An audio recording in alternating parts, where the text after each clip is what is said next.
Om Asmadgurubhyo Namaha. Om Namah Paramarishibhyo Namah Paramarishibhyah. Om Namah Paramarishibhyo Namah Paramarishibhyah. Kasyapanvaya Sanjatam Narayana Padashritam Srimannarayanam Vande Yatiswarasyajusham Neelatungastanagiri Suptamudbodhya Krishnam Aradhyam Swam Shrutishatasirasiddhamadhyapayanti Svochishthayam Srajanikalitam Yavalatkritya Bhunte गोदा तस्यै नम इदमिदं भूय एवास्तु भूयः புள்ளும் சிலும்பினகான் புள்ளரையன் கோயிலில் வெள்ளை விழிசங்கின் பேரரவம் கேட்டிளையோ பிள்ளாய் எழுந்திராய் பேய்முல்லை நஞ்செண்டு கள்ளச்சகடம் கலக்களியக் காலோச்சி வெள்ளத்தரவில் துயரமர்ந்த வித்தினை உள்ளத்துக் கொண்டு முனிவர்களும் யோகிகளும் மெல்ல எழுந்து அரியன்ன பேரரவம் உள்ளம் புகுந்து கொள்ளிந்தேரோரெம்பாவாய். ஆண்டாள் திருவடிகளே சரணம்.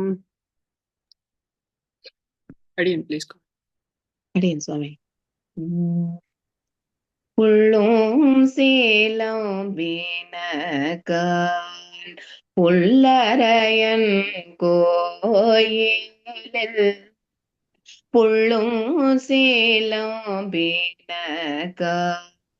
புல்லரையன் கோயிலில் வெள்ளை விழி சங்கில் பேரரவம் கேட்டிலையோ பிள்ளாய் எழுதி பிள்ளாய் எழுதி பேர்முலை நஞ்சுண்டு பிள்ளாய் எழுதி பேர்முலை நஞ்சுண்டு கள்ள சகடம் கலகழிய காலோச்சி வெள்ளத்தரவில் துயில் அமர்ந்த வீத்தினை உள்ளத்து கொண்டு முனிவர்களும் யோகிகளும் மெல்ல எழு அறியன்ற பேரரவும் உள்ளம் குளிர்ந்து I'm sorry, forgot. உள்ளம் குளிர்ந்து உள்ளம் புகுந்து குளிர்ந்தேலோர் எம்பாவாய்.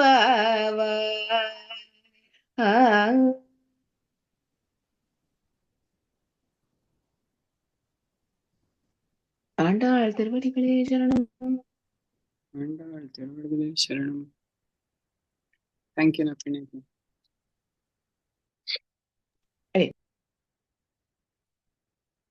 Okay, we will get started. So, from today, for the next 10 days, Thiruppavai takes a very different turn, right? As all of you are aware. The first 5 Pasurams are sort of like Purva Pithika to Thiruppavai. Here is where Andal, she is in the mood of going to each Gopika and waking them up, right? These Pasurams are very, very deep, like all the different commentaries and different perspectives they are trying to offer. We can only scratch the surface. At least that's how I'm feeling when I read all these things. So many anubhavams of Purvacharyas, so much knowledge is packed into it. Naturally, on the first day, we glorified Andal, that Bhudevi, being the mother, she is very compassionate and she decided to give the entire essence of the Vedam in the form of just 30 Pasurams, whereas Perumal himself gave the essence of the Vedas in the form of 700 slokas. The mother is even more compassionate and she gave everything in just 30 pasrams. But that also means there is a lot of work for us to decode everything, because these pasrams are so deep, because there is so much packed into each one of these, that so much to share about these pasrams. So we will see how much we can get through, because it's just a very deep pasram. And naturally, all the Bhagavatas will also be sharing. So we'll see how much we can actually, learn from each other in this pasram. So for the next 10 pasurams, Andal, she takes the mood of taking shelter of different gopikas. There is a saying called Ekaha Swadu Nabhunjita, that if there is anything that is tasty, that should not be eaten alone or experienced alone, right? It should be shared with others. That is when the joy multiplies, right? In general. Even if you watch a very nice movie, right? It's a super hit movie, nice movie. If you watch alone, that experience is different compared to watching it with few other people, right? Then that experience multiplies, the joy multiplies, right? We'll feel very pleasurable watching with others. Same thing with a sport too. If you enjoy that sport along with other people, your experience multiplies. So therefore, even the experience of God should be done in the presence of others who are also having similar taste. Then that experience, bodhayanta parasparam, mutually talking to each other about God, that experience actually magnifies. And when that experience, again, the other reason one should do this is also because experience of God and his qualities is not just an ordinary experience, right? One can go really high, because that experience is, it's like there are these different qualities of the Lord are compared to different waves of the ocean, right? So if we try to go take a dip in it all by ourselves, then we need someone to secure us, because those qualities may overwhelm us and we may go mad with ecstasy. And so many devotees have gone like that, gone mad with ecstasy, right? Completely absorbing themselves in Bhagavat Anubhuti, that it is difficult for them to return into this world, right? So Andal, she is teaching us how one should actually approach that. When everybody goes together, then they can secure each other again from that experience, right? Bringing them back. We have seen Alvars like Kudashekhar Alvar, for instance. Every time a story about Rama was recited to Kudashekhar Alvar, he used to actually get into the mood of, protecting Rama, that Rama was actually in danger, that someone else had to be there to bring him back to reality, saying that is not the case. This was a thing that happened in the past, and Rama is now safe and secure.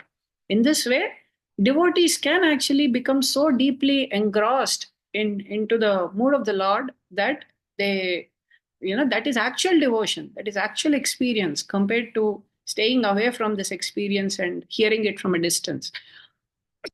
When we hear in the presence of great Bhagavatas, they take us along with them in that experience of the Lord, because they themselves are at a very high level of experience, right? We study a new course or a textbook or something on our own, then we won't be able to get much clarity, right? On the other hand, if we study the same textbook under the guidance of a more experienced teacher, our learning will be very enhanced, right? The kind of examples that they give, the kind of, illustrations that they give, and so on, right? About any particular concept, let's say a physics concept or something like that, we can understand that particular picture much more in detail. We can be with that, right? We can visualize the whole thing in our mind. But same thing may not happen if we read it by ourselves, right? So there is always a benefit in approaching any subject or topic or anything in the presence of more experienced people, under the mentorship of more experienced people. Similarly, even in devotion, it is always advised to approach the subject of God and bhakti under the guidance of esteemed acharyas, under the guidance of bhagavatas who have gone through certain experience of the Lord, because they are someone who have a taste for the Lord. They are someone who are experiencing the Lord's glories in their heart.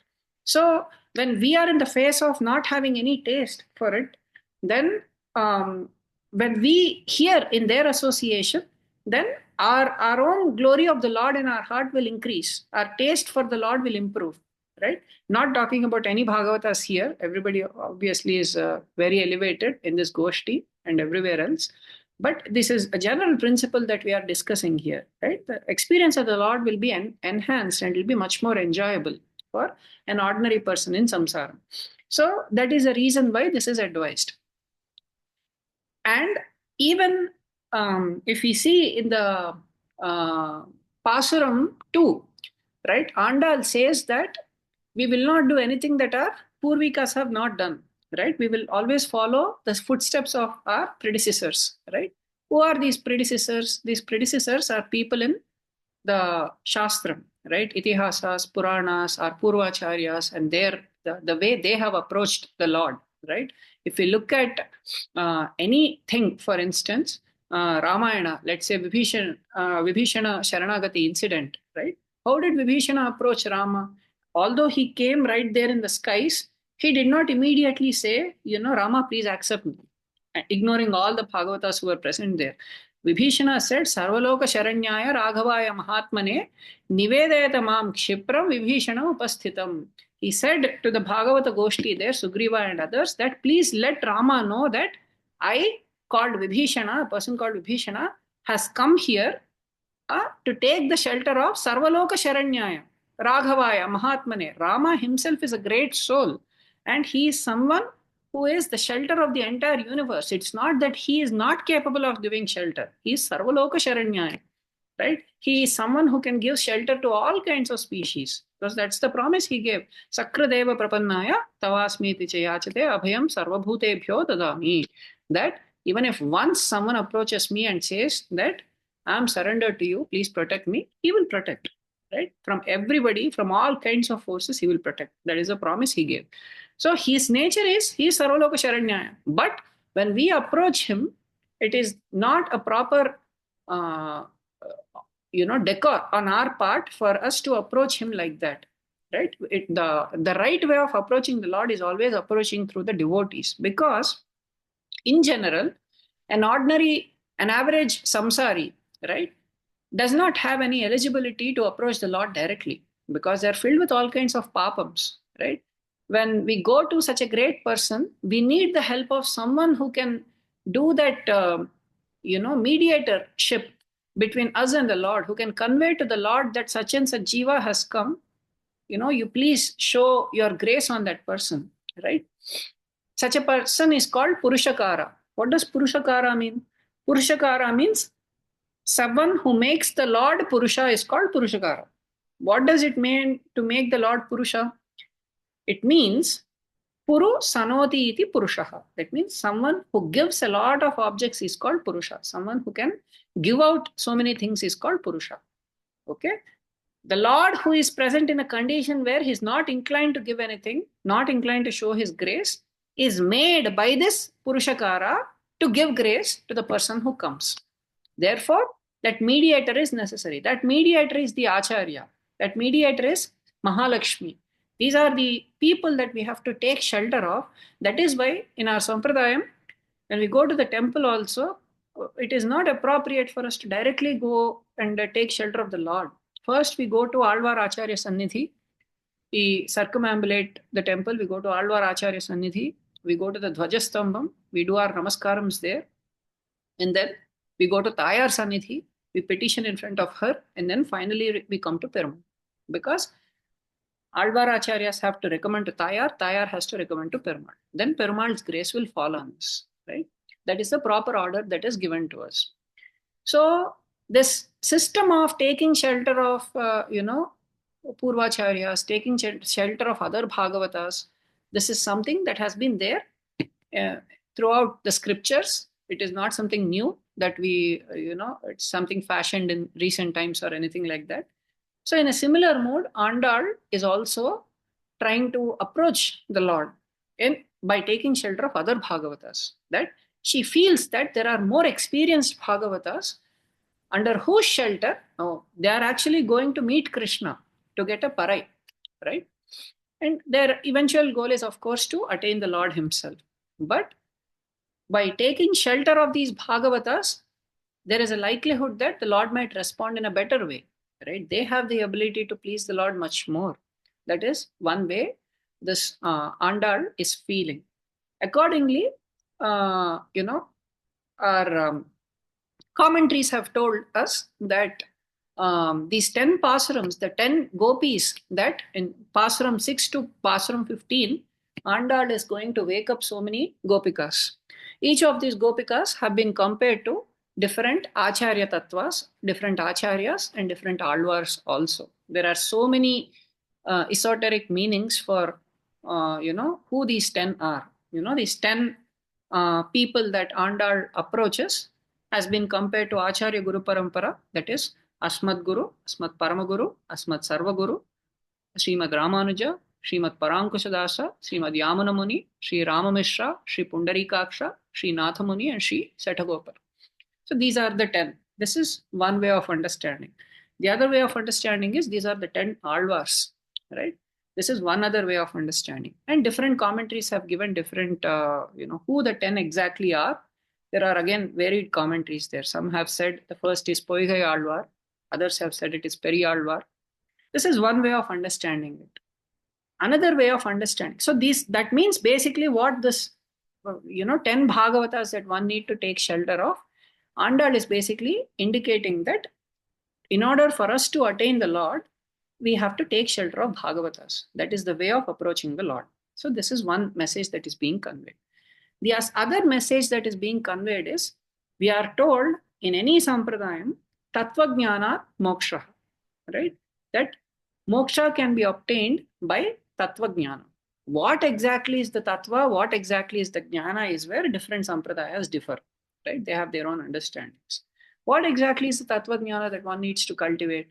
Tattva jnana is of Jiva, Prakriti, Paramatma, the relationship between the three. If it boils down to the same thing, right? Again, if it comes to any sampradayam, that is basically what one has to understand, right? That understanding is what leads to moksha.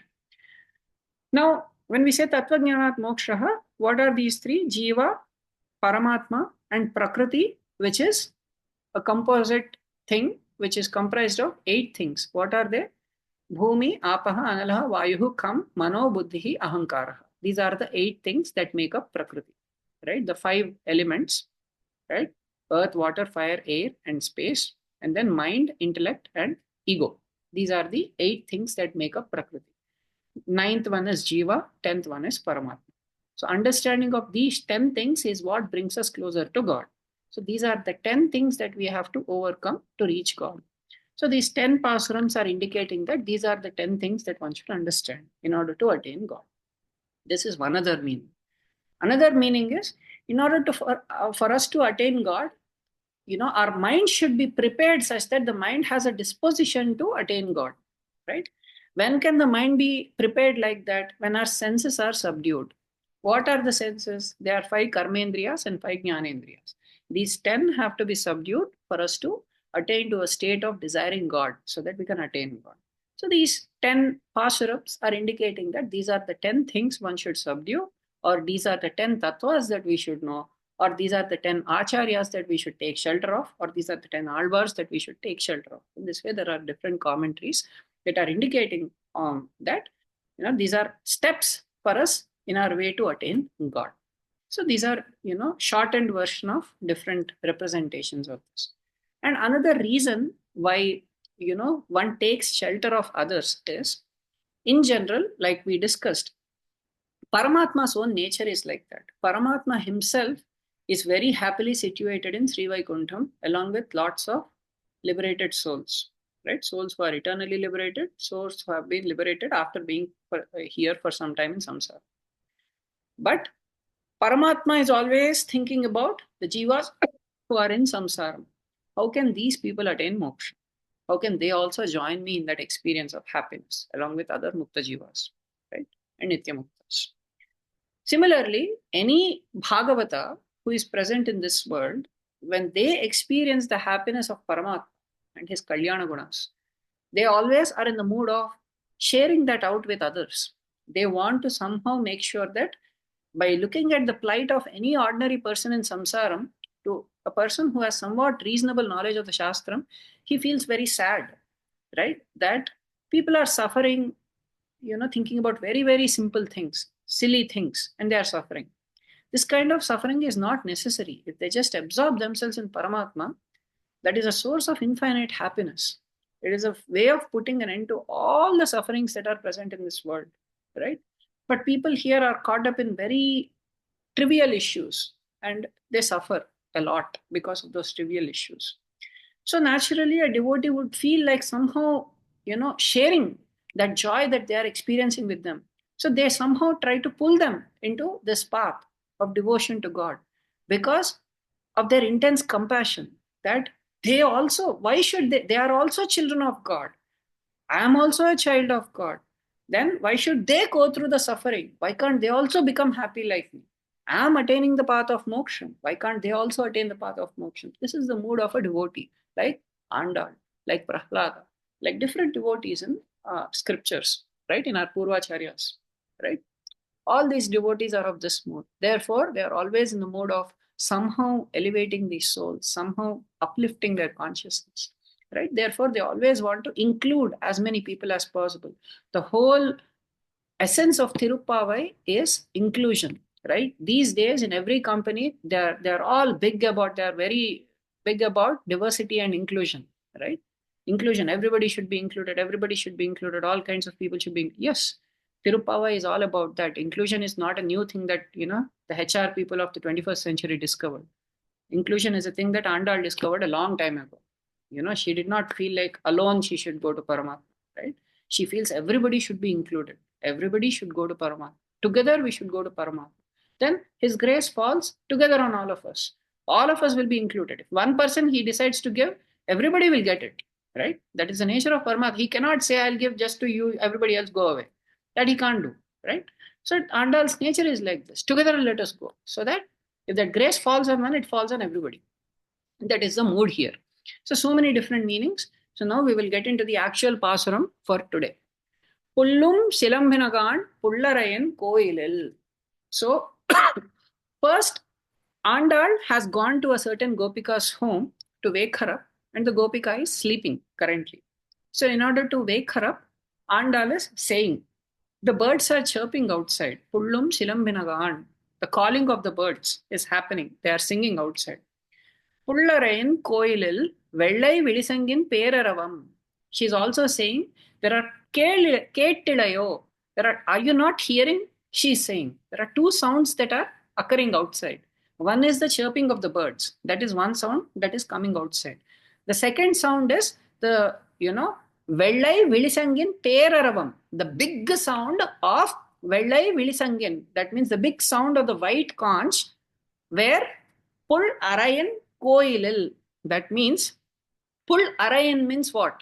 Is the king of the birds. Pull means bird. Arayan means king of the birds. Koilil means Koil means what? Again, Koil means it is Ko means again king and Il means house. Koil means house of the king. Who is that king? Paramatma, right? House of the king. Koilil means in the house of the king. That means she is saying in the house of the king of birds. That is how she is saying. That means in the house of Paramatma. But she is making a reference of Paramatma with respect to Garudan. Again, she is indicating taking shelter of Bhagavatas to call out Paramatma, right? Instead of calling out the house of Narayana or something like that, she is just saying taking shelter of, one who is the king of Garuda, right? That is how she is saying. So, Pullarayan Koilil, Vellai Vilisangan Peraravam. So she is saying, are you not hearing these sounds? So generally the chirping of the birds happens at the morning, dawn, right? So that means this is an indication that it is already morning. How are you still sleeping? Wake up, she is saying. And she is saying, can't you hear the sound is so loud of the conch in the temple, right? Indicating that everybody should come and take blessings of Paramatma, right? Are you still sleeping? Wake up, girl. In this way she is saying, right? வெள்ளை விழிசங்கின்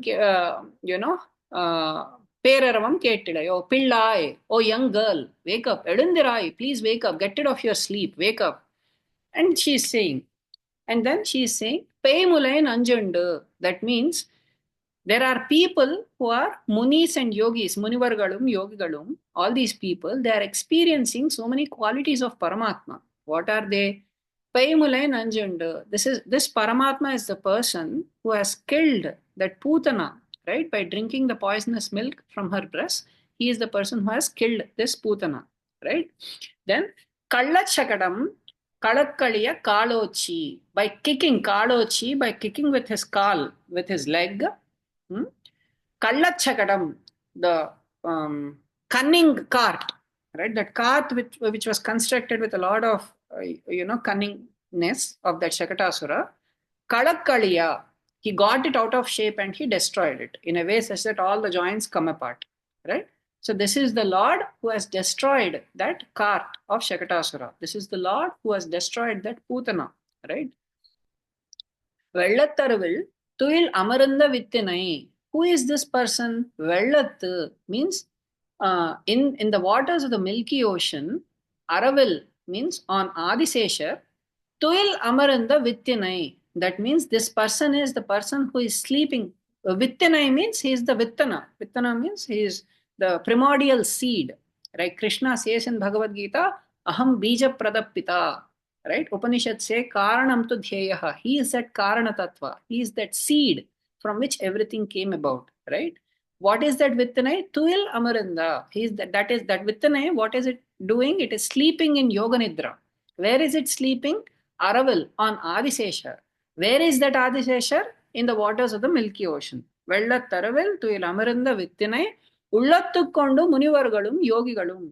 So meditating on this Tattvam, different munis and yogis, right? Munis means those who are meditators on something. Manana Shilaha, right? Muni means Manana Shili. A person who is taken to meditation on something is called Muni. Yogi means it is referring to Karma Yogis, the Kainkaryaparas, people who are absorbed in some service to the Lord. So there are two classes of devotees. Devotees who are ever absorbed in Kalyana Gunas of the Lord, and devotees who are ever engaged in services of the Lord. These two categories of people apparently exist even in Sri Vaikuntham, right? So there also there are people who are just absorbed in the Kalyana Gunas of the Lord. There are some who are always absorbed in doing some service to the Lord. Two kinds of people exist. So these are broadly referred to as Munivargalum and Yogigalum. So what do these people do? Ullattukkondu. They keep the Lord of this nature in their hearts. Okay? And they meditate on this Lord. And then what do they do by doing this? Ullam puhundu. So this is when they Ariyanna Peraravam. So they recite the name of the Lord, Hari, Hari, as they come out of this meditation, as they come out of this sleep. This is a practice told to all of us that as we are waking up, we are supposed to hold our hearts like this, and then we are supposed to recite Hari, Hari, Hari, Hari, Hari, Hari, Hari 7 times. Why do we have to do this? Because in general, it is not appropriate for us to suddenly wake up from sleep. Because if you ever notice, sometimes, this happens that you're, sometimes you feel that if you are ever very tired and you want to suddenly wake up, you feel like you are locked up, right? All your organs are not fully functional yet. Suddenly there is a lock that you experience, that sometimes you can see your legs, but you are unable to move your legs. You are unable to move your hands. That sort of derangement happens when suddenly we try to wake up. So a process that is prescribed to us is when we hold Lord Hari like this, we shouldn't suddenly wake up from sleep.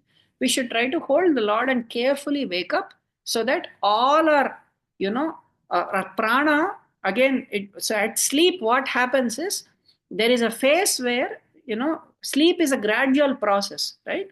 When we try to sleep first, the mind is still very, very active. The senses are still active. The senses first become very passive, and then they go and take rest in the mind. Then the mind becomes passive and it goes and takes rest in the soul. The soul then takes rest in the super soul or Paramatma.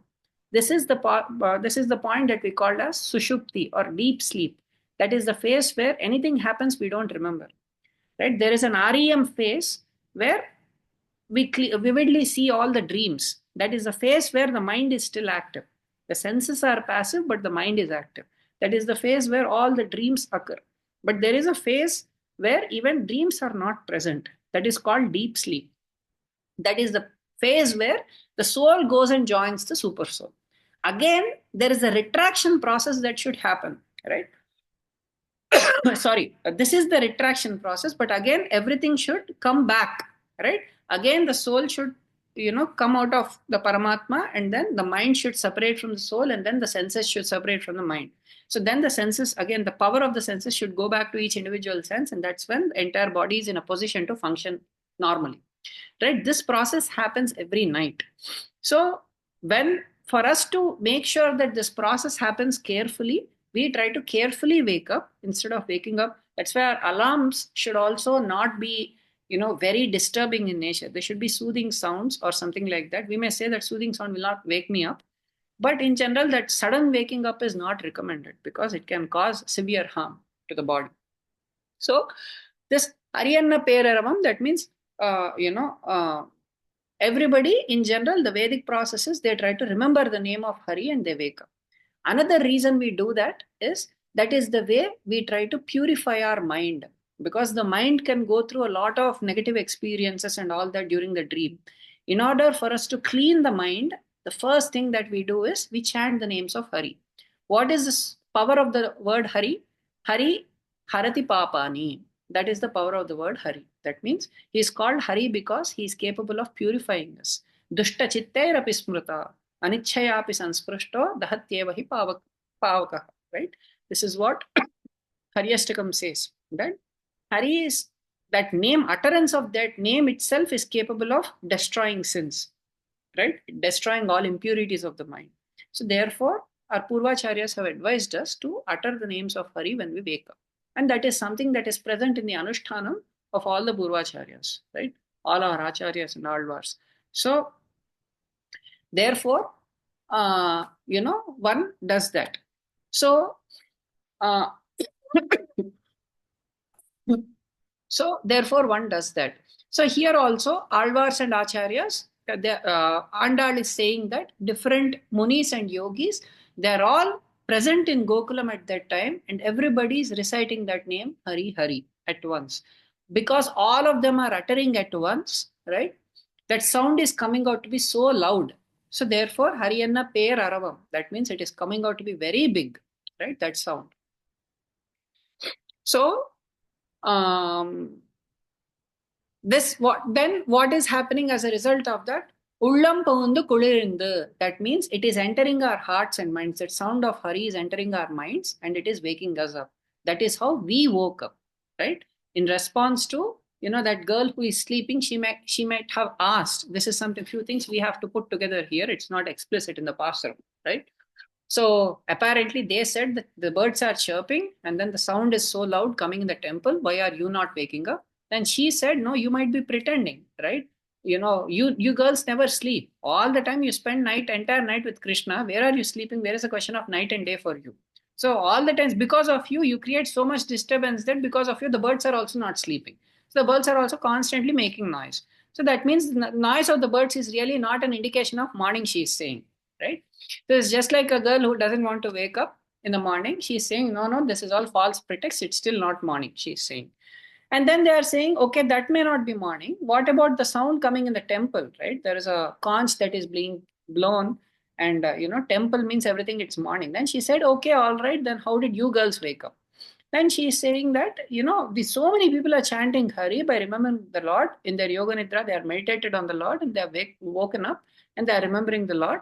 So this is how we all have woken up. So therefore, you also please wake up and come and join us and give us the experience of the Lord that you are going through. You please come and give us. This is what they are saying.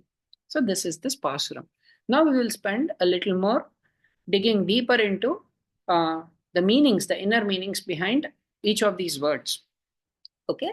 So Pullum ShilumbinakAn, the calling of the birds. So two things she is saying. Have you not heard two things? What are the two things? One is the chirping of the birds or the calling of the birds. And the second thing is the big sound of the white conch in the temple of the Lord of Garuda. Right? These are the two things. What does the calling of the birds indicate? Okay. Who are these birds? Birds means they are the great acharyas or bhagavatas who possess two wings. What are the two wings? They are jnana and anusthana. So these are the two wings that should be present in a bhagavata. One who has only jnanam but no anushtanam, then that is not a person worth taking shelter of. Someone may have only anushtanam without any jnanam. That is also not worth taking shelter of. Why? If someone has only jnanam but no anushtanam, that means if we look at that person, we will be misguided, because in his practice, he's a theoretical person, knows a lot of things but doesn't practice anything. We don't see anything in his life. So that if we look at such a person, we will be bewildered. We will also become, distracted in our path. On the other hand, there may be people who have a lot of anushtanam. They are just sentimentally practicing things. They don't understand why they are doing what they are doing. That also will cause, some kind of distraction at some point, because people in future generations, they will not understand. Naturally, everybody in the future generation, they question everything. Why do you have to do this? Why do you have to do this? So if we simply do, saying that, our acharya said we should do, and at some point people will question. So we should understand why also. It's not just what's, but we should understand why also, and it is our duty to present things in a scientific manner to the next generation. Otherwise, they'll question everything, right? Why should you do like this? They have questions about everything, because they are growing up in a different setting, in a different community, in a different environment, in a different country, where the practices are very different, and every day they interact with people from so many cultures. So it is natural for them to be inquisitive and ask about everything, that why should it be done this way, why is it this way. So it is our, it is on us for us to understand the whys also behind everything. So this jnanam and anushtanam are both necessary, right? And such a person is generally an, the mahatmas who have both jnanam and anushtanam. And from such people, Krishna said, and the other understanding, of course, this is a very external understanding, but jnanam and anushtanam also means that they are not people who possess a theoretical knowledge of scriptures, but they have realized the scriptures to some extent. Only those who have realized the scriptures, realized the Bhagavat Tattva, realized the Atma Tattva to some extent, they are the people who can teach it properly. They are the people who can give that bhakti to others, right? If there are people who don't have that experience, then they cannot give it to others. So therefore, Krishna said, Tadvidhi pranipatena pariprashnena sevaya upadekshyanti te jnanam jnaninaha tattvadarshinaha. He said that only those who are tattvadarshis, that means people who have realized these tattvas to some extent, they are the people who can give it to you. So those are the people that we should approach, right? Krishna did not say, it is very interesting, this very important sloka that appears in the 4th chapter. He said, 4.34, Tatvidhi pranipatena pariprashnena sevaya. He did not say, Krishna was directly teaching Arjuna. He did not say, Arjuna, you just learn everything from me. He said, it is your duty to go to an acharya. What kind of an acharya? He should be jnaninaha tattvadarshinaha. He should have jnana and he should have some anusthana also. He should have realized these things. So, upadekshanti te jnanam. Such a person will actually give you proper knowledge. How? When will he give proper knowledge? When you do 3 things. You have to do pranipata, pariprashna, and seva, right? You should first of all submit to that person. You should surrender to the person, and you should inquire humbly, and you should serve that person. Being pleased with that service, being pleased with your curiosity to know more about God, such a person will bless you. This is the proper way that Krishna is saying to Arjuna, that this is the way of obtaining knowledge. So this is the system that has been present eternally. So she is saying the calling of the birds, Pullum ShilumbinakAn, means she is saying that there are Mahatmas who possess Jnanam and Anushtanam, right? And even in Ramayana, if we see, you may say this is all wonderfully put together. Pullum bird means wings means Jnanam, Anushtanam, all whatever you want, you are just saying. No, of course, I'm not saying. These are all there in Purvacharya commentaries. But why? Why do birds means acharyas, right? If we look at Ramayana, there are many stories where birds have given us instructions in Ramayana. You see Jatayu, see Sampati. There are also stories that Sita Devi, Rama himself told a story, right? What is the story? He said that there was a certain bird, there was a certain hunter that came in a very dark, cold night. This hunter was the person who killed the partner of the bird. Okay. And the bird was lying in a tree there. That hunter, he lost his track in the forest and it was raining. It was very cold. And this hunter came and took shelter of a tree. Apparently, the bird whose partner was killed by this hunter that day, that bird was on the top of the tree. That bird decided, the thought process of that bird, Ramachandra is describing that this hunter came to my shelter. The hunter did not even come to her shelter or his shelter, whatever that bird was. But the bird was thinking this way, that this hunter came to my shelter. It is my duty to give atidhyam to this hunter. So therefore, what did the bird do? How can I actually give atidhyam to this hunter? Today he might be starving out of hunger, right? How should I give atidhyam? Therefore, that bird in that cold, she actually went somewhere. She found some twigs. Somehow she got those twigs without making them wet. Somehow she tried to generate fire out of it. And then all this, the hunter was watching there. And the girl jumped and sacrificed itself so that the hunter can have flesh. So this is what Ramachandra was saying, that if a bird could do that, right, to a hunter, then how can I not give shelter to someone who has come to me and explicitly is asking that I am taking shelter of you, please protect me. Rama says this, right? So he's saying how birds are serving as instruction. Ramachandra is, and multiple examples also. At another instance, Ramachandra says that, the birds in Kausalya's palace were better than him because the birds helped Kausalya Devi, but he himself never served Kausalya. Although he was born as the son of Kausalya, he himself never served Kausalya. He was lamenting, right? How did the birds actually serve Kausalya? There were two birds, a parrot and a myna. Okay.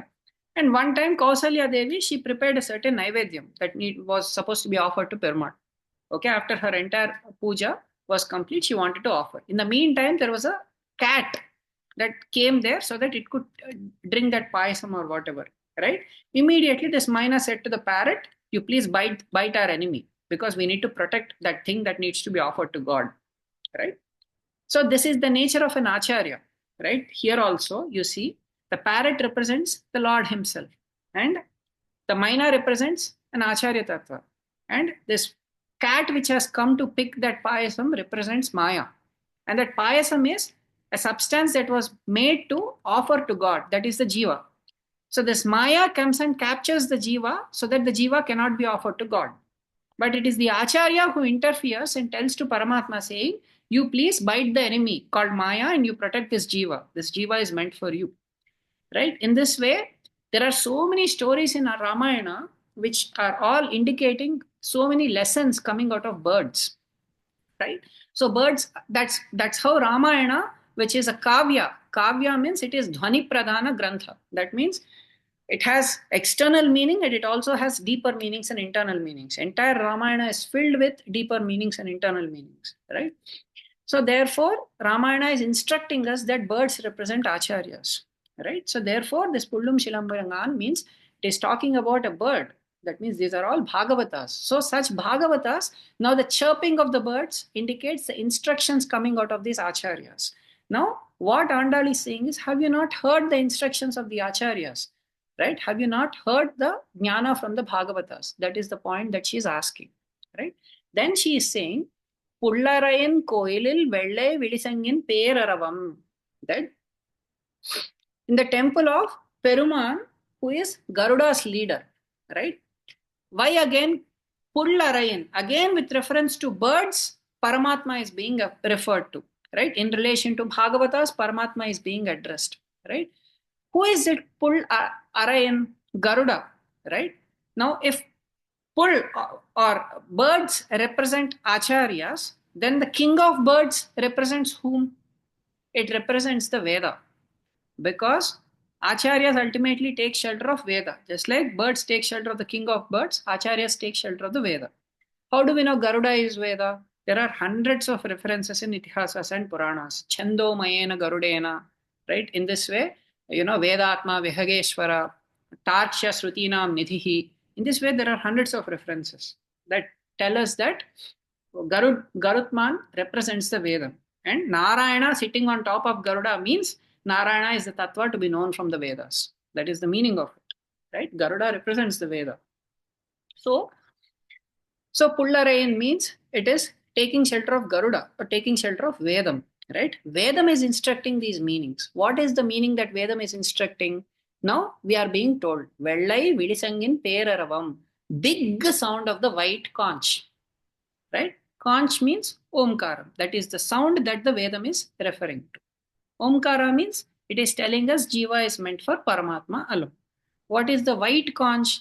Vedas are white. That means they are free from defects. right? Of Brahma, Pramada, and Vipralambha, and what is the fourth one? Ashakti, Karana Apatavatvam, right? These are the four defects from which the Vedas are free from, right? Therefore, the Vedas are considered white. We all are subject to Brahma, illusion, right? Therefore, because of illusion, we tend to make mistakes. If there is one thing, we perceive it to be another, right? This is Brahma.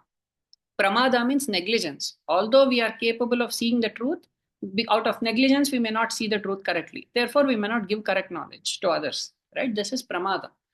Vipralambhatvam means, or it is the nature by which we tend to cheat others. We may know a certain thing, but we may intentionally hide it and present something else to others. This is cheating tendency, right? Ashakti or Karana Apatavatmam means inability of the senses to grasp the truth or inability of the senses to present the truth, right? This is Ashakti.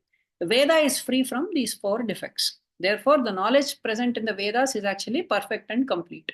So this white conch is indicating that the knowledge that the Vedas are giving ultimately, that the Jiva is meant for Paramatma alone, is actually perfect and complete. It is free from defects, right? But here we are being told Jiva is meant for Paramatma's sake. This is called Seshatva Jnana. But big sound it is being told here. What is the big sound that is being talked about? Big sound means along with Bhagavat Seshatvam, one more Seshatvam is being instructed to the Jivas. That is Bhagavata Seshatvam. Even this we find in the Ramayana, right? Although Bharata displayed Bhagavat Seshatvam, that means service to Lord, Shatrughna was the person who displayed Bhagavata Seshatvam, right? Why is he called Shatrughna? He is called Shatrughna because he was able to conquer two things.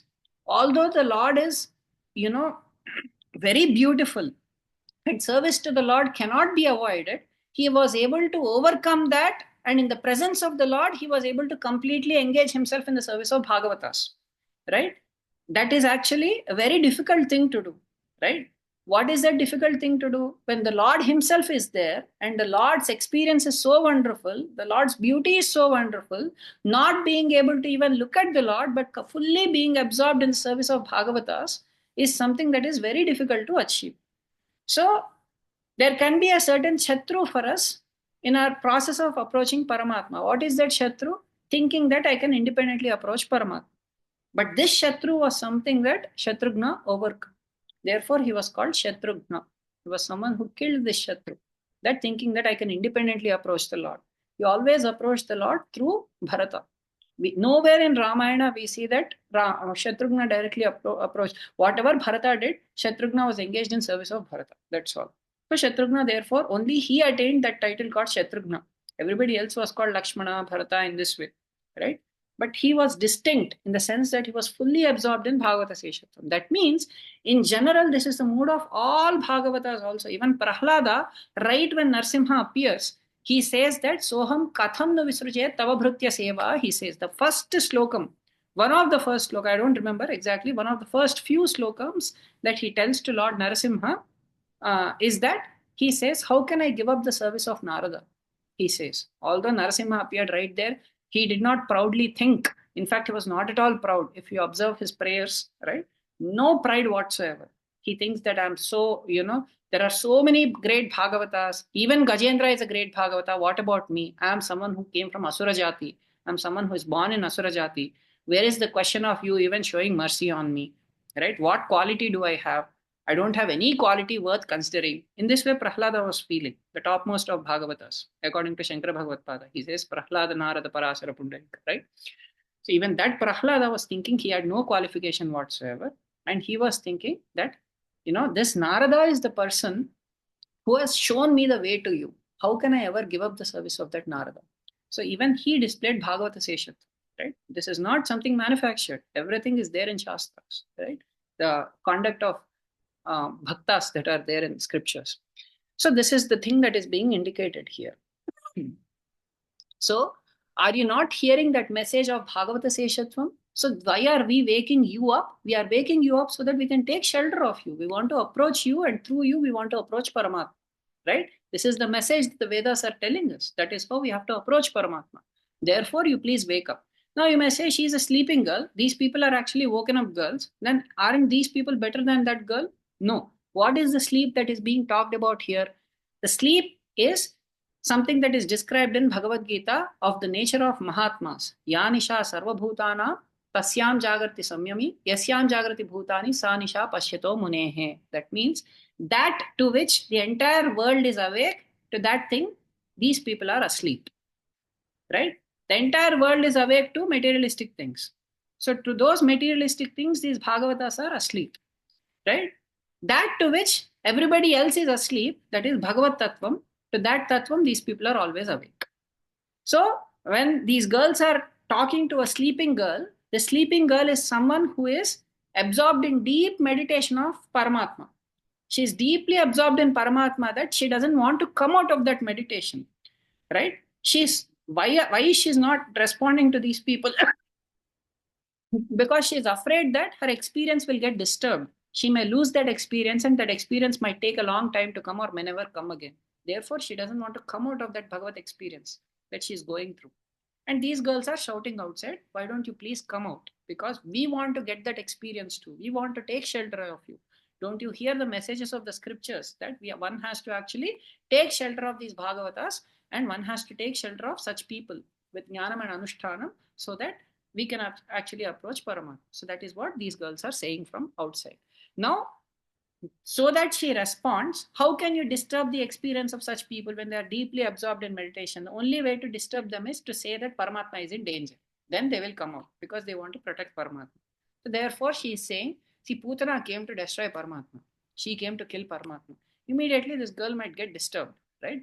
That's how, right? Kodashekara Alvar and all got disturbed. She said, Shakatasura came and to kill Paramatma, right? In this way, somehow or the other, they were trying to wake her up, right? And then, what does this Putana and Shakatasura represent? Putana means Prakriti, right? Putana iti Putana, right? Means someone who is not pure. Prakriti is not pure. Prakriti is not pure because it increases ahankara and mamakara in us. The more we are absorbed in Prakriti, the more our ahankara and mamakara increase towards all kinds of vishayas, right? Paramatma is someone who has sucked the milk of Putana. That means this ahankara and mamakara will be sucked by Paramatma, and the same prakritic substances are offered. Putana, what did she do? She smeared poison on her breast, and that is what she offered to Paramatma. Right? Poison means Vishaya, Visha, right? Visha means Vishaya, sense objects. So in this world, we deal with a lot of sense objects that are made of Prakriti, Putana, right? But if the same things are offered to Lord, they become purified. Just like Putana, which is not pure, became pure. Similarly, the sense objects, when they are offered to Paramatma and then we consume them, then we get purified and they get purified. So this Paramatma is someone who is capable of purifying our experiences in this world. That is the Paramatma that the Vedam is talking about, right? On whom the Munis and Yogis are meditating upon. Then he is the one who is capable of kicking this body. Shakatasura means this body, nothing but this body. Sham katati iti shakataha. Sham means sukham. Katati means this body's nature is such that it prevents us from experiencing unrestricted happiness. There is always a limit to happiness for this body. Beyond that, we cannot experience, right? Anything, there is a limit. We can eat 5 gulab jamuns, 10 gulab jamuns. Can we eat 50 gulab jamuns? We'll start puking out, right? There is a limit to the amount of happiness we can experience. So because this body is limited, it prevents us from experiencing unlimited happiness. Therefore, it's called Shakata. So that Shakata can only be kicked by one person. That is Narayana. With his leg, if he kicks it, then this body will fall apart. So Paramatma's leg are the Paramatma's feet, his Tiruvadi are the things that are worth taking shelter. Right? Andal already said that feet is what we should glorify. That feet is what we should take shelter of, because those feet alone can kick this body out and the jiva can be liberated. Right? So that is the greatness of Paramatma that Munis and Yogis meditate upon. Are you not meditating upon the same Paramatma? In this way they are asking. So that somehow that lady is disturbed from her meditation. She comes out and she starts sharing her experiences of Paramatma. So Pillai, they are calling us Pillai means young girl. Right? What does Pilla means? Pilla means two things. They are calling her young and they are also calling her girl. Right?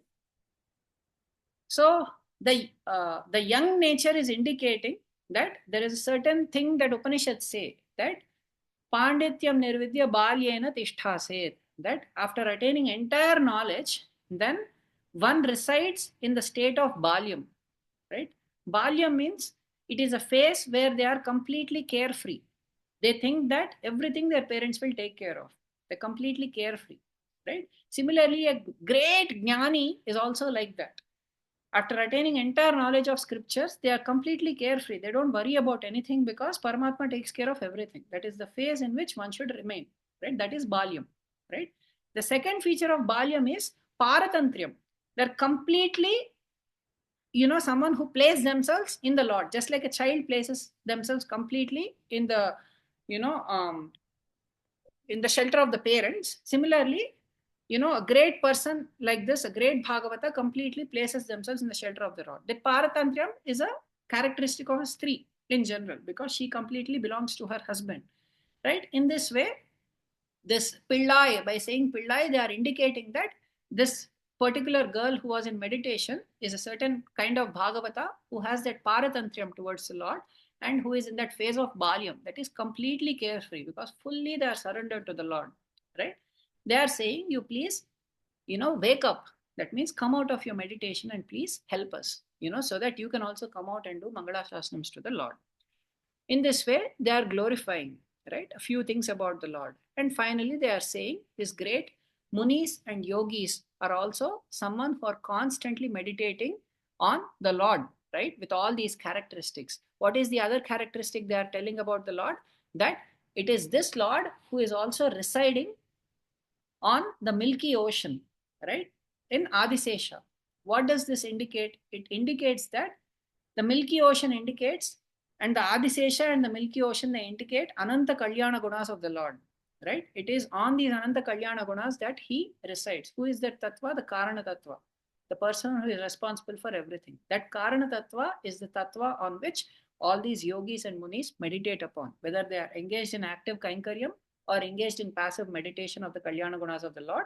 In both phases, they are meditating on this Karana Tattva alone. Right? So therefore, Andal is saying he is that Vittanai, that that primordial seed, right? And what is his nature? He is still Amaranda. That means he's always in Yoga Nidra. Yoga Nidra means always trying to think how the jiva can be given the objects that they desire, right? He's constantly meditating upon that. How can he actually, ultimate object that the jiva needs to get is himself, right?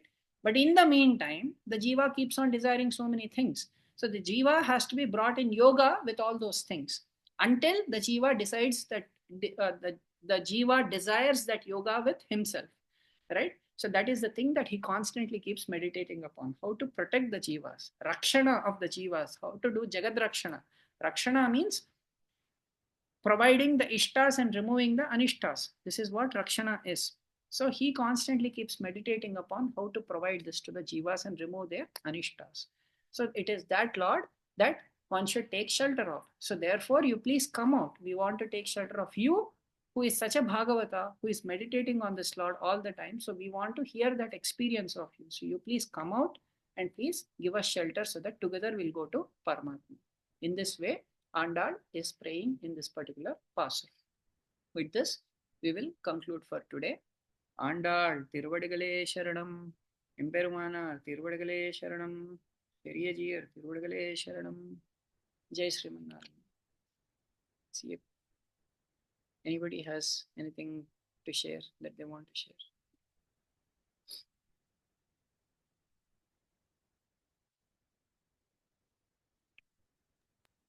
Jai Sriman. Oh, sorry, Swami. Go ahead, Swami. Yes, Shamana. You go ahead, Prananji.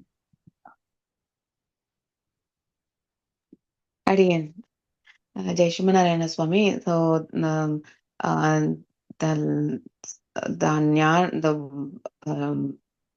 you said Bhagavata has to find solace, or has to find abode in the person with the Jnanam Anushtanam, right, Swami? Bhagavata with Jnanam Anushtanam. So that was reminding me of Manavala Mamunigal's Upadesa Ratnamale. There is a Pasuram, right? Yes. That exactly specifies the same thing. Exactly. Yes. ஞானம் அனுஷ்டானம் இவை நன்றாக உடையனான குருவை அடைந்தக்கால் தேனார் கமலத் திருமாமகள் கொழுனன் தானே வைகுந்தம் தரும். So it's going to take you to Paramatma. Right. Thank you so much. Adiyan, thank you for sharing. Adiyan.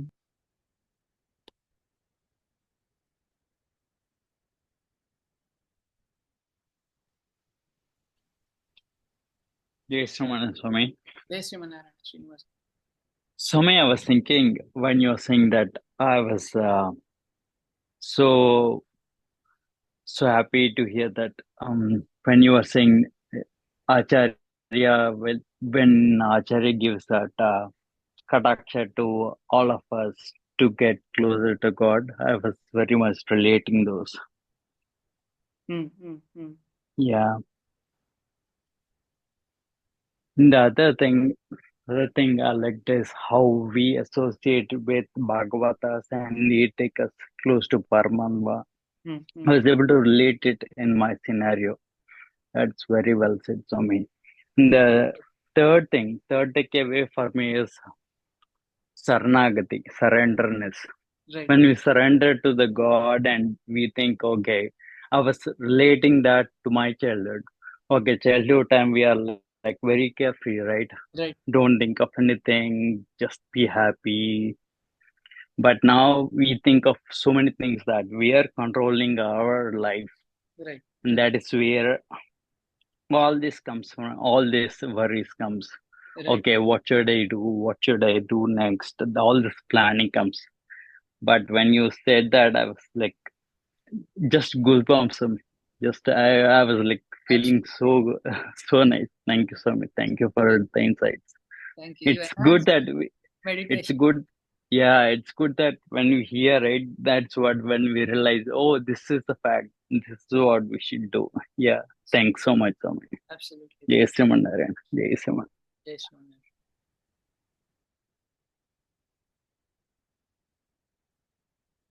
Jai Srimanarayan Swami, wonderful session, Swami, as always. Like Srinivas mentioned, I was also thinking about serving Bhagavatas, like how Shatrughna was able to overcome, like even Perumal was right in front of him, like Rama, but then he was still able to serve Bharata with all conviction. Truly, like the Bhagavatas play a very important role so that we can all grow together and get blessings from Perumal.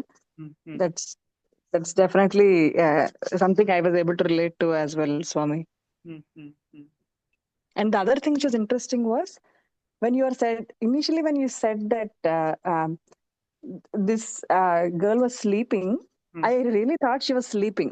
But as you kind of related and narrated the inner meaning, that she was meditating on Paramatma, like that is really wonderful. Like how she lost track of everything around her, that she's able to meditate so much on the Kalyana Gunas of Paramatma. Like I think that is something like, like we all should aspire to be able to do that also. Like just meditate on his Ananta Kalyana Gunaganas. Amazing, Adiyan. Thank you. That's all.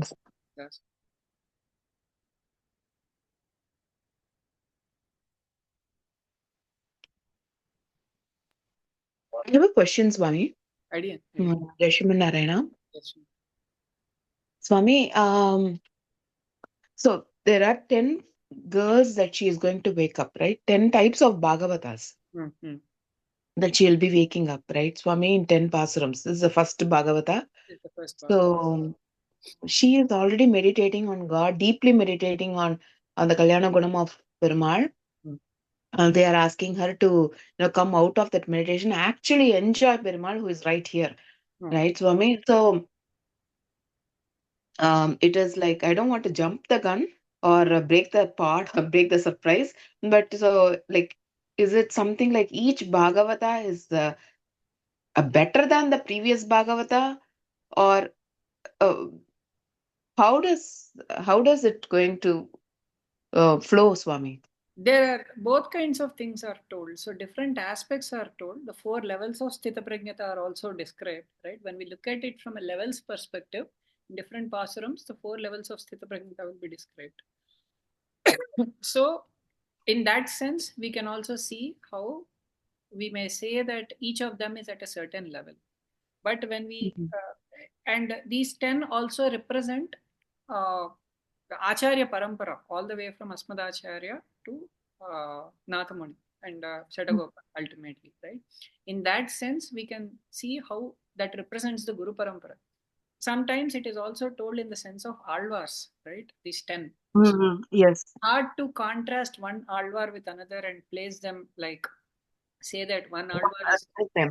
Yeah. So all aspects are present in. I think the best way to study Thiruppavai, at least the way I feel, is one time it has to, these 10 pasrams have to be studied from an Alvar perspective. One time they have to be studied from an Acharya perspective. One time they have to be presented from a stage-wise perspective. The kind of, again, they are very deep meanings and meditations. So when we try to like absorb all meanings at once, it can be very confusing. So each time Thiruppavai is studied, that one kind of experience we should experience, so that we will be able to like clearly separate them out and appreciate, is how I feel. Yeah, it is just mind blowing that how many layers of meaning that this small girl has revealed to us. Yes, absolutely. That's why I feel the most difficult part of Thiruppavai for me is slow, like Pasuram 6 to 15, because of how many meanings are packed in these Pasurams. Always, I'm amazed at how many different dimensions are explored each time I hear them. And I think we should also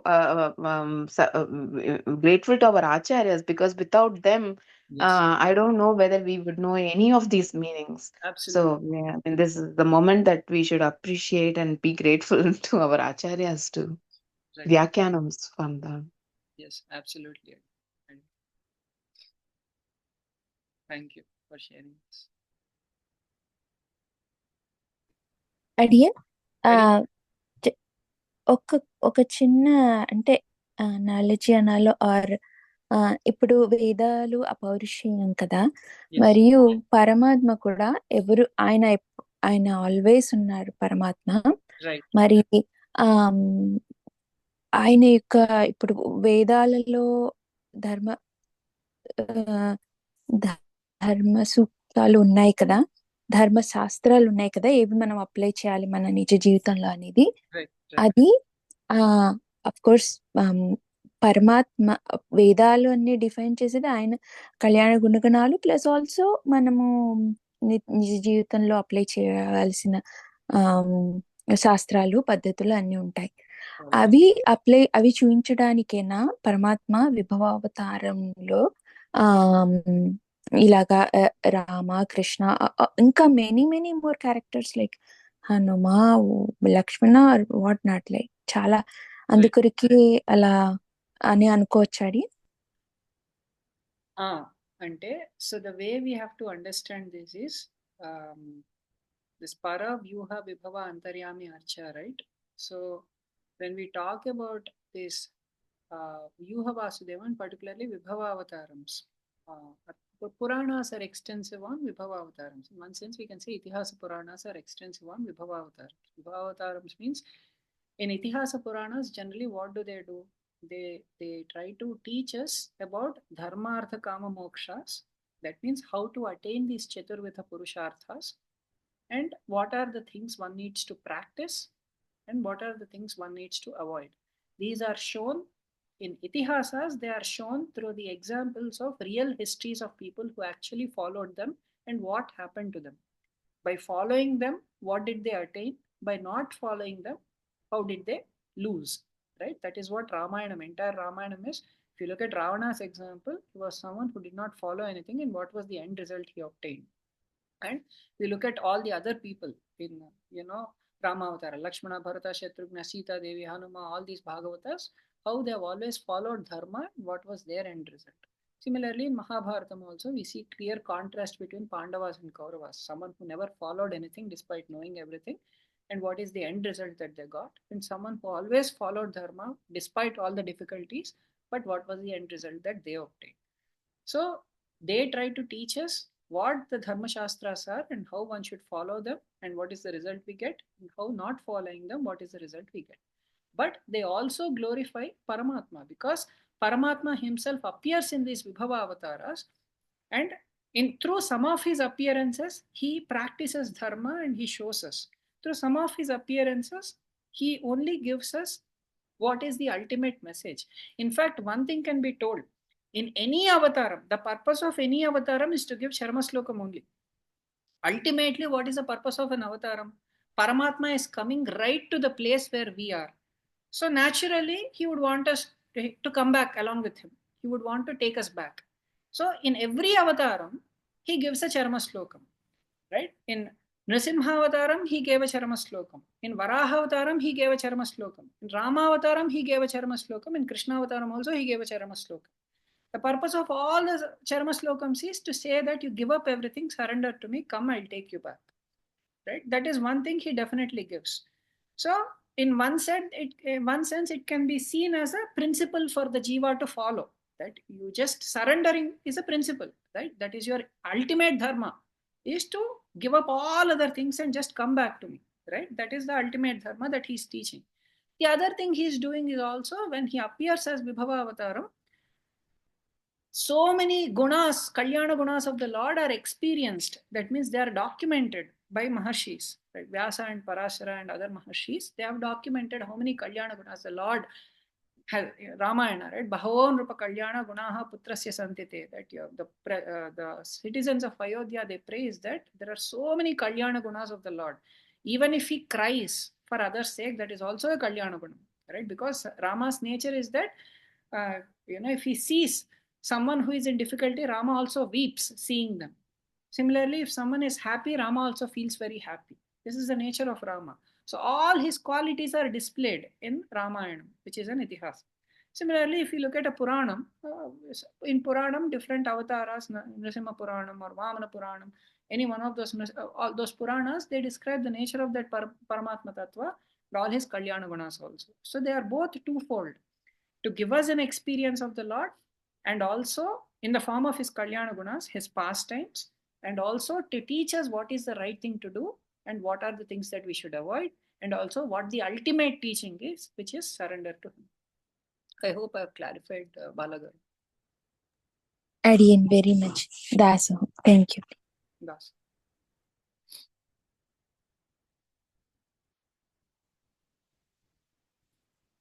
Okay.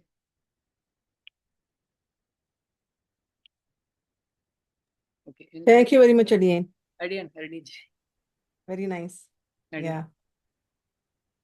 Anything you would like to add? Sorry. I mean, it's just a general thing. I don't know how many of us, have gone to Shivaliputur. Adiyan have gone to Shivaliputur a few number of times.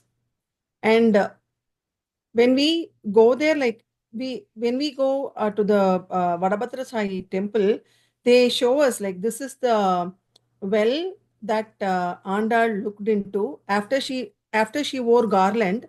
She looked into the well to see how it looked on her, right? So this is the well, and then they show us this is the Tulasi Vanam where Andal was found by Periyarvar, and they show us everything, right? The houses around Srivillibuttur,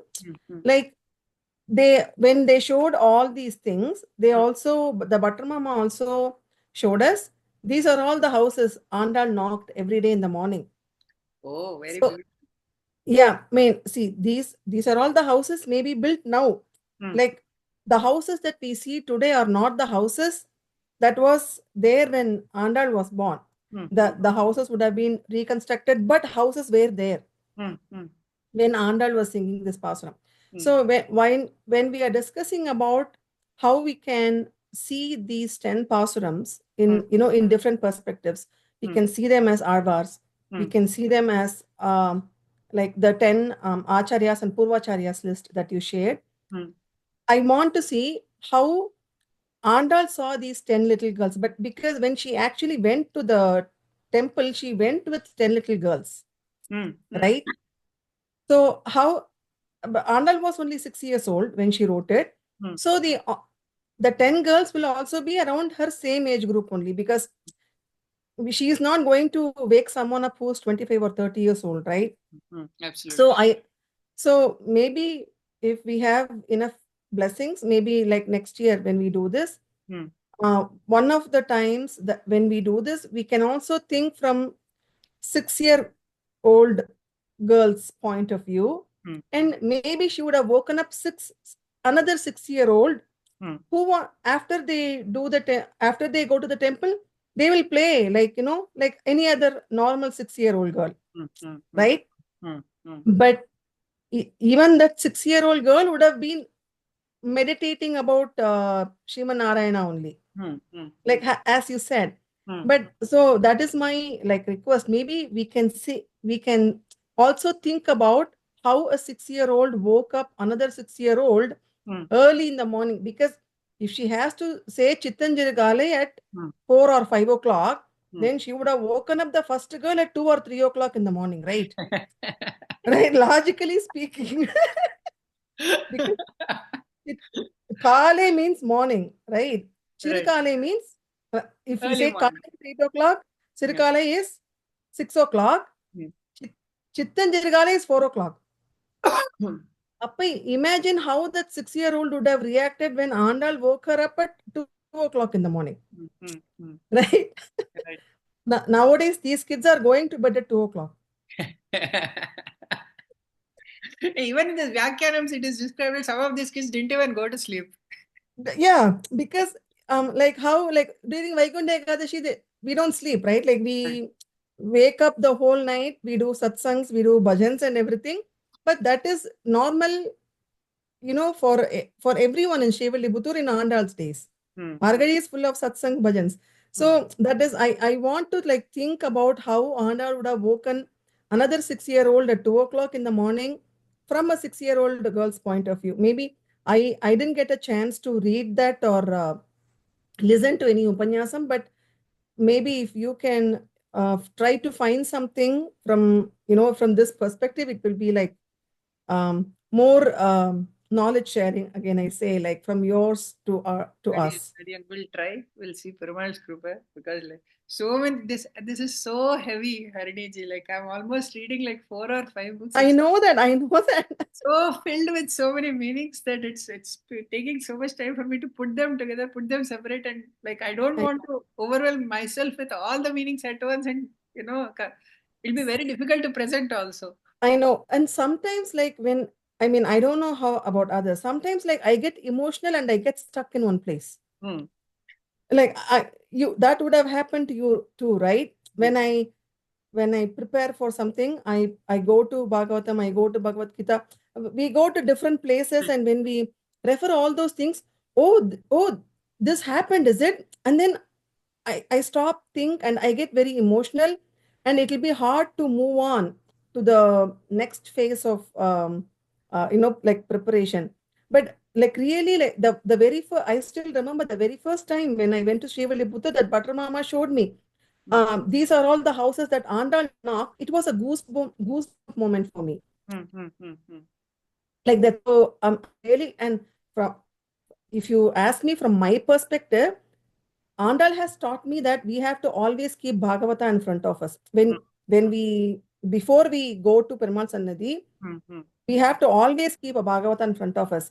Andal would have said for a different reason. But my reason is for the apacharam that I am doing every day. If I go in front of Perumal and stand, I don't know how much furious he will be. But if I say I'm in Raghavan Swami's Goshti, I'm in SV Temple Goshti. This is not. So I put Bhagavata. If you say that. No, I put Bhagavata in front of me as a shield to protect myself. That is what like all of us must think in that angle. So if Perumal knows that, oh, she's from Goshti, okay, that let's just forgive and forget whatever she has done. Like that. Yes. We that all, is our acharyas and purvacharyas, that is how we have to take shelter of their name, their feet, and that is our only way to approach Perumal and Tayar. Otherwise, there is no way Perumal will even listen to see our face. Not that's right. Yeah. So we are all shield. And also, if someone asks me, I will protect you. Like partners in crime, no. Right. When you tell Perumal, I'm Harini's friend, he may get more furious. But no, all of you are great Bhagavata. So, no. So that is the purpose of Bhagavata Sambandham. So to reach Perumal, we protect all of ourselves and also others in the Goshti, so that even if one does an abacharam, we may try to correct them. Right? Like that is why we are a part of satsang, and Andal has very beautifully done that, and you started it very nicely. Like, the reason why Andal is including more Bhagavatas, diversity and inclusion, we are talking now. Right. But I always say, like, all this LGBTQ, we have to include, transgenders and everything. 5,000 years back, Nammalva wrote Anumallan, Pennumallan, Alimallan. He has included transgender. When he talks about Paramatma, he is not giving any gender, right? We have included in our Sampradayam 5,000 years back when Nammalvar said this, right? So this is actually practically possible for today's life too. Because like when I answer questions to, Achyutan's questions, why are we doing this now? What is the purpose of doing it now? I try to connect the Pasuram to our current worlds, because they are going to live in this corporate world, right? For the next so many years. Yeah. So it's very nice you mentioned that diversity and inclusion. I really liked it. Thank you. Thank you very much, Swami. Thank you. Yeah. Thank you, everybody. Adiyan Swami, I'm taking leave with your permission. Adiyan. Swami. Thank you. Shrimanarayana. Jai Shrimanarayana. Thank you. Jai Shrimanarayana Adiyan. Jai Shrimanarayana. Thank you. Jai Shrimanarayana. Jai Shrimanarayana. Jai Shri.